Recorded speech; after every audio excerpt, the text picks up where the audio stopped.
awas hati-hati ya, menghayalkan sesuatu pada yang belum diraih.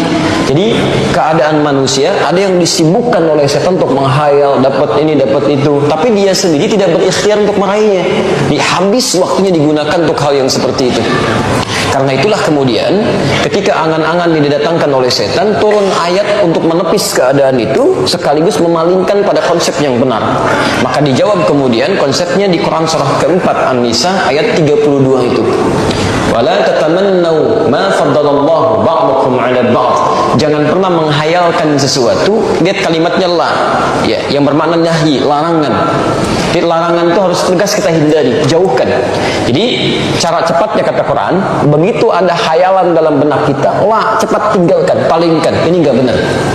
Ya, ada teman lewat dengan sesuatu yang baru, handphone baru, ada otomatis ada pikiran di benak Anda tiba-tiba, saya pengen juga yang begitu. Kemudian mulai membayangkan sesuatu, langsung hilangkan, epis. Ini enggak benar. Itu bukan punya saya, itu punya dia. Tapi Quran tidak berhenti sampai menampilkan persoalan, diberikan solusi dari situ. Kalau cuma menampilkan larangan tidak dikasih solusi, orang bingung. Lantas saya melakukan apa? Ya? Maka kemudian turun ayatnya.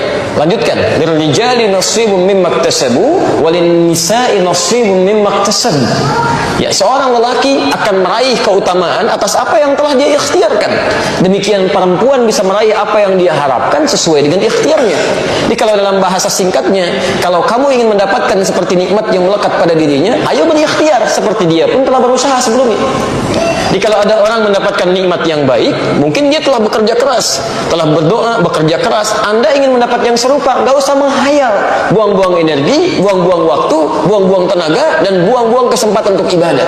Lebih baik mulai persiapkan rencana, ikhtiar untuk meraihnya, dan bertawakal pada Allah Subhanahu Wa Taala. Apa kaitannya dengan cita-cita dan harapan serta perencanaan? Dijawab kemudian di Quran surah ke-59 ayat ke-18. Perhatikan kalimatnya, awas hati-hati ya, karena kalimat perencanaan sesuatu dibuka dengan indah dalam Al-Quran. Perhatikan kalimatnya, ya ayyuhalladzina amanu taqullaha. Hei orang-orang yang telah menyatakan dirinya beriman kepada Allah, ittaqullaha, tingkatkan takwamu pada Allah.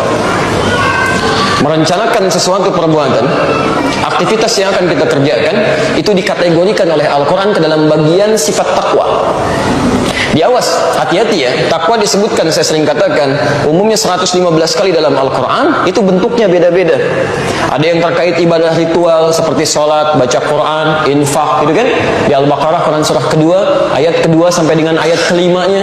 Ada yang terkait hubungan dengan makhluk, berkasih sayang, saling membantu, memaafkan orang, bersabar saat dizalimi orang, itu bagian dari takwa. Quran surah ketiga, ayat 133 sampai 134, posisi paling kanan sebelah atas. Dan bagian dari takwa adalah menyiapkan rencana-rencana aktivitas yang akan kita kerjakan. Jadi orang yang selalu punya rencana dalam hidupnya, itu bagian dari sifat takwanya. Secara tidak langsung, orang yang tidak pernah punya rencana dalam kehidupannya, nggak punya planning nih, nggak jelas. Ya, besok mau ngapain? Ya, jam 7 ada di mana? Jam 9 kerjakan apa? Dia masih bingung untuk memahami itu. Itu menunjukkan kadar takwanya masih rendah. Jadi Quran itu mengarahkan kita pada sesuatu yang efektif, kesuksesan yang terencana sifatnya, dan dengan perencanaan itu setengah dari kesuksesan bisa kita raih. Ya, teman-teman, bahkan saat Anda keluar dari masjid ini pun ditanya belum tahu apa yang Anda kerjakan, berarti ada sesuatu yang belum terencana dalam kehidupan kita. Habis ini mau ngapain? Belum tahu, nanti aja deh. Nanti aja. Bukan nanti saja, ya, bukan bagaimana nanti bagaimana, lihat, rencanakan.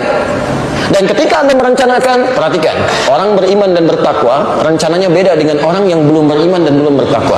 Wal tanzur nafsum ma qaddamat lighad.